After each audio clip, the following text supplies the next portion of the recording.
মাল আউট হয়ে যাবে। মা ও মেয়েকে বাড়িতে একা পেয়ে দুজনের সাথেই রাতে 4 বার কাজ করলাম। আজ আমি আপনাদের সাথে আমার জীবনের একটি সত্যি গল্প শেয়ার করতে যাচ্ছি। আমি অল্প বয়সেই বিধবা হয়ে যাই। তাকে একাকিত্ব এবং জীবনের দায়িত্বের বোঝা বহন করতে হয়। আমার পরিবার এমন ছিল না যে আমাকে আবার বিয়ে করতে বলবে। যা হবার তা হয়ে গেছে। আমি 36 বছর বয়সী এবং আমার নাম রেখা। খুব অল্প বয়সেই আমার বিয়ে হয়েছিল। আমার মেয়ের জন্ম অল্প বয়সেই হয়েছিল এবং আজ সে 18 বছরের। আমি এখনও আমার বয়সের চেয়ে অনেক ছোট দেখাই। আমার শরীর এমন যে আমার আসল বয়সের অর্ধেক মনে হয়। আমি আমার শাশুড়ি, শ্বশুর এবং মেয়ের সাথে থাকি। আমার স্বামী 5 বছর আগে আমাদের ছেড়ে চলে গিয়েছিলেন। আমরা একটি সম্পন্ন পরিবার থেকে এসেছি এবং আমি আমার মেয়েকে সেরা শিক্ষা দেওয়ার জন্য সব ধরনের চেষ্টা করেছি। আমি তাকে জয়নগরে উচ্চশিক্ষার জন্য পাঠিয়েছিলাম। আমার শাশুড়ি বলেছিলেন, মেয়ে কয়েকদিনের জন্য জয়নগরে গিয়ে তার পড়াশোনায় সাহায্য করো, যাতে তার কোনো সমস্যা না হয়। এইভাবে 22 নভেম্বর আমি জয়নগরে পৌঁছালাম। আমার মেয়ে স্টেশনে আমাকে নিতে এসেছিল এবং আমরা দুজনেই তার ফ্ল্যাটে পৌঁছালাম। আমি সরাসরি বাথরুমে গেলাম, নিজেকে সতেজ করার জন্য। আমি নীল রঙের নাইট গায়ে পরেছিলাম এবং নিচে কিছু পরিনি ছিল না। যখন আমি বাথরুম থেকে বের হলাম, আমার মেয়ে চা বানিয়ে আমাকে দিল। ফ্ল্যাটটি ছোট ছিল কিন্তু খুব আরামদায়ক। আমি কয়েকদিন এখানে থাকার কথা ভেবেছিলাম, তাই পরিবেশকে স্বাচ্ছন্দ্যময় করার চেষ্টা করছিলাম। সন্ধ্যায় আমার মেয়ে আমাকে তার বন্ধুদের সাথে দেখা করার পরিকল্পনা সম্পর্কে বলল এবং বলল, মা, আমি কিছুক্ষণ পর আসব, আপনি বিশ্রাম নিন। আমি বই পড়ার চেষ্টা করলাম, কিন্তু মন বসছিল না। ঠিক তখন দরজার বেল বাজল। আমি দরজা খুললাম এবং সামনে একজন যুবক দাঁড়িয়েছিল। সে হাসিমুখে বলল, নমস্তে, আমি অজয়। আমি আপনার মেয়ের প্রতিবেশী এবং তার কলেজের সহপাঠী। সে বলেছিল, যদি কোনো সাহায্যের প্রয়োজন হয় তবে আসব। অজয় অত্যন্ত বিনয়ী এবং মৃদুভাষী ছিল। সে আমার জন্য কিছু স্ন্যাক্স এনেছিল এবং বলল, আপনি এই নতুন শহরে একাকিত্ব বোধ না করেন, তাই ভাবলাম আপনার সাথে দেখা করে আসি। আমরা কিছুক্ষণ কথা বললাম। সে বলল যে সে একা থাকে এবং পরিবার থেকে দূরে পড়াশোনা করছে। তার কথায় এক অন্যরকম সরলতা এবং আন্তরিকতা ছিল। আমি দীর্ঘদিন পরে কাউনের সাথে এভাবে খোলামেলা কথা বলতে পেরেছিলাম। দিন যত গড়াতে লাগল, অজয় প্রায় আসা যাওয়া করতে লাগল। আমার মেয়ের ছোটখাটো কাজে সে সাহায্য করত এবং পাশাপাশি আমার চিন্তাও করত। আমি তার সাথে বেশ স্বাচ্ছন্দ্য বোধ করতে শুরু করলাম। একদিন সে আমাকে বলল, আপনাকে দেখে মনে হয় না যে আপনি এত বড় দায়িত্ব সামলাচ্ছেন। আপনি নিজে খুব যুবক এবং শক্তিশালী। তার এই কথাগুলো আমার হৃদয় স্পর্শ করল। অজয়ের সাথে কথোপকথনের ধারা ধীরে ধীরে বাড়তে লাগল। সে আমার কথা বুঝতে এবং আমার একাকিত্ব দূর করতে একজন বন্ধুর মতো সহায়তা দিল। সে প্রায়ই তার পরিবারের গল্প শোনাত, তার আকাঙ্ক্ষাগুলো নিয়ে কথা বলত এবং কখনো কখনো আমার জীবন সম্পর্কে প্রশ্ন করত। একদিন সন্ধ্যায় যখন আমি বারান্দায় বসে চা পান করছিলাম, অজয় আমাকে বলল, আপনি একজন খুব শক্তিশালী মহিলা। আমি আপনাকে যতটা জেনেছি ততটাই অনুভব করি যে আপনি আপনার জীবনকে নিজের থেকে আরও ভালো করতে পারেন। কিন্তু কখনো কি আপনি আপনার নিজের সুখের কথা ভেবেছেন? তার এই প্রশ্ন আমাকে ভাবিয়ে দিল। আমার জীবনের সুখের অর্থ শুধু আমার মেয়েই ছিল, কিন্তু আমি কি কখনো নিজের জন্য কিছু চেয়েছি? সম্ভবত না। অজয়ের সাথে সময় কাটাতে গিয়ে আমি অনুভব করলাম যে সে শুধু একজন যুবক নয়, সে এমন একজন মানুষ যে আমার অনুভূতি এবং হৃদয়ের গভীরতা বুঝতে পারে। তার স্নেহ, তার যত্ন এবং তার উপস্থিতি আমার ভেতরে আবার বেঁচে থাকার ইচ্ছা জাগিয়ে তুলল।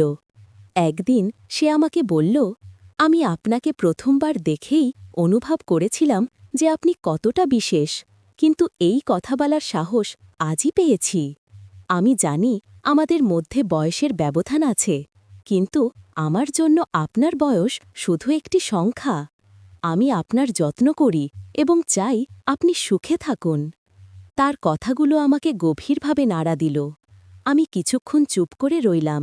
তারপর বললাম, অজয়, আমি নিজেকে আবার এভাবে ভাবার অনুমতি দিতে পারি না। আমার জীবন আমার মেয়ের চারপাশেই ঘোরে। সে হাসিমুখে বলল, আপনার সুখ আপনার মেয়ের জন্য ঠিক ততটাই গুরুত্বপূর্ণ যতটা তার জন্য তার ভালোবাসা। আপনি যদি সুখে থাকেন তবে সেও সুখে থাকবে। শুধু একবার আপনার হৃদয়ের কথা শুনুন। এটা প্রথমবার ছিল যখন কেউ আমাকে এভাবে কথা বলেছিল। অজয় আমাকে আমার একাকিত্ব থেকে বেরিয়ে আসার পথ দেখিয়েছিল। কিন্তু আমি কি আমার দায়িত্ব এবং সমাজের বন্ধন অতিক্রম করতে পারব? অজয়ের কথাগুলো আমার মনে এক ধরনের আলোড়ন সৃষ্টি করেছিল। আমি চাইলেও সেই কথাগুলো উপেক্ষা করতে পারছিলাম না। আমি ভেবেছিলাম, আমার কি নিজের সুখের কথা ভাবার অধিকার আছে? পরের কয়েকদিন আমি বেশ বিভ্রান্ত ছিলাম। অজয় আমার সাথে খুব স্বাভাবিকভাবে কথা বলত, কিন্তু আমি নিজেকে একটু দূরে রাখা শুরু করলাম। আমি চাইনি যে আমার মনে কোনো আশা জাগুক। আমার মেয়েটাই আমার সংসার ছিল, আর আমি চাইনি যে সে আমার কোনো কারণে অস্বস্তি বোধ করুক। কিন্তু অজয়ের ধৈর্য ছিল অসাধারণ। সে কখনো আমার ওপর কিছু চাপিয়ে দেয়নি। সে সবসময় আমার চেয়েগুলোর মূল্য দিত এবং আমাকে বারবার এই বিশ্বাস দিত যে তার ভালোবাসা সত্যি এবং স্বাভাবিক। একদিন আমার মেয়ে আমাকে বলল, মা, তুমি কিছুটা বিচলিত দেখাচ্ছ। অজয় কাকাও জিজ্ঞেস করছিলেন তুমি ঠিক আছো কি না। আমি একটু আশ্চর্য হলাম। অজয় কাকা? সে হেসে বলল, হ্যাঁ, সে আমার জন্য বড় ভাইয়ের মতো। সে তোমার খুব যত্ন নেয়। তুমি কি তার উপর রাগ করেছ? আমি আমার মেয়েকে জড়িয়ে ধরে বললাম, না বেটা, আমি শুধু আমার পুরনো দিনগুলোর কথা ভাবছিলাম। সেই দিন আমি বুঝতে পারলাম যে আমার মেয়ে কতটা বুদ্ধিমান হয়ে উঠেছে। হয়তো সে আমার জীবনে কোনো নতুন পরিবর্তনকে মেনে নিতে প্রস্তুত ছিল, কিন্তু আমি তখনও নিজেকে নিয়ে সন্দেহান ছিলাম। কিছুদিন পরে অজয় আমাকে বলল, আমি যদি তোমার বিভ্রান্তির কারণ হয়ে থাকি তাহলে আমি নিজেকে দূরে রাখতে পারি, কিন্তু এটুকু বলবো, তোমার সুখ আমার কাছে গুরুত্বপূর্ণ। তুমি যেমন আছো তেমনই আমার জন্য বিশেষ। শুধু এটা জেনে রাখো যে আমার চেয়েগুলো কখনো বদলাবে না। তার কথায় আমার চোখে পানি চলে এলো। আমি তাকে থামিয়ে বললাম, অজয়, আমি সবসময় অন্যদের জন্য বেঁচে থাকি, নিজের কথা কখনো ভাবিনি। কিন্তু এখন তুমি আমাকে ভাবতে বাধ্য করেছ যে হয়তো আমিও সুখী হতে পারি। সে আমার চোখের দিকে তাকিয়ে বলল, তাহলে শুধু তোমার হৃদয়ের কথা শোনো, বাকি সব আমি সামলাম। সেই দিন আমি সিদ্ধান্ত নিলাম যে আমি আমার হৃদয়ের কথা শুনব। আমি আমার মেয়ের সাথে এই কথা শেয়ার করলাম। সে আমাকে জড়িয়ে ধরে বলল, মা, তোমার সুখী আমার সুখ। তুমি সবসময় আমার জন্য সব কিছু করেছ।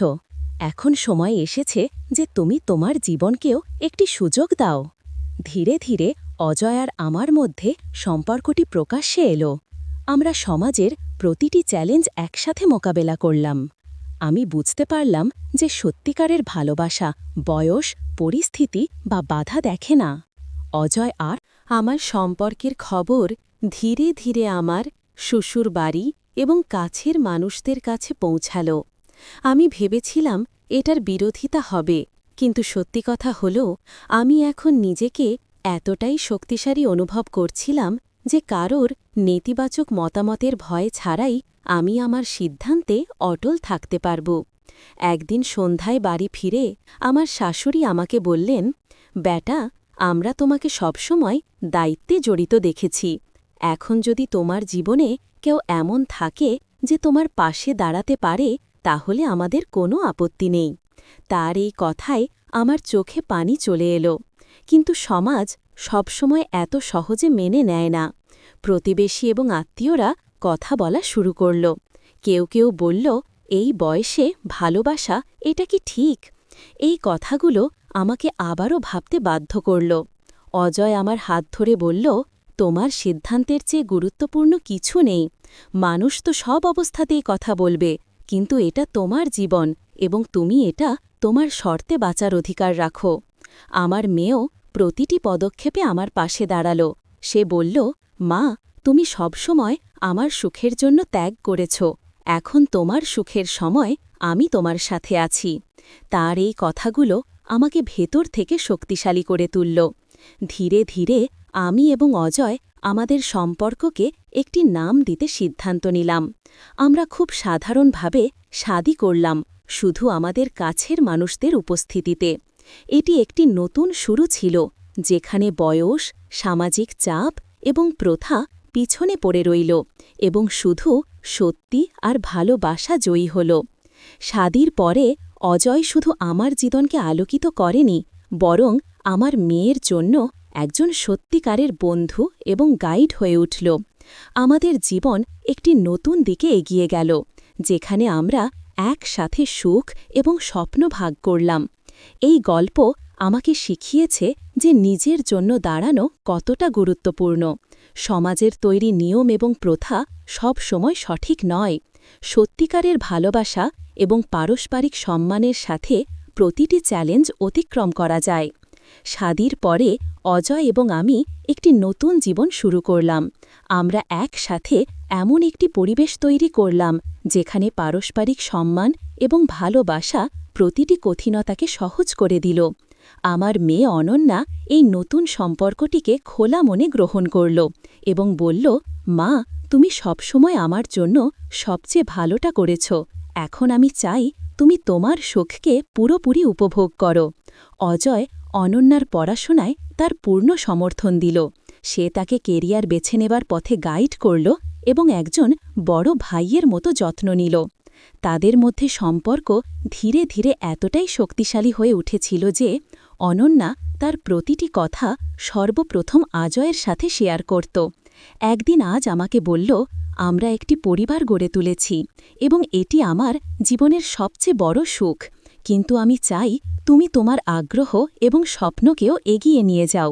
তুমি সব সময় অন্যের জন্য বেঁচেছ, এখন সময় এসেছে তুমি নিজের জন্য কিছু করো। আমি অজয়ের কথাকে গভীরভাবে নিলাম। দীর্ঘদিন ধরে আমি আমার পড়াশোনা এবং আগ্রহগুলো ভুলে গিয়েছিলাম। আমি আবার পড়াশোনা শুরু করলাম এবং একটি স্থানীয় কাউন্সিলর হিসেবে কাজ শুরু করলাম। মানুষের সমস্যা শোনা এবং তাদের সমাধানে সাহায্য করা আমাকে আনন্দ দিতে শুরু করল। আমার এই পদক্ষেপে শুধু আমার আত্মনির্ভরশীলতা বাড়ল না, আমি অনুভব করলাম যে আমি আমার পরিবারের পাশাপাশি সমাজের জন্য কিছু করছি। অজয় সব সময় আমার পাশে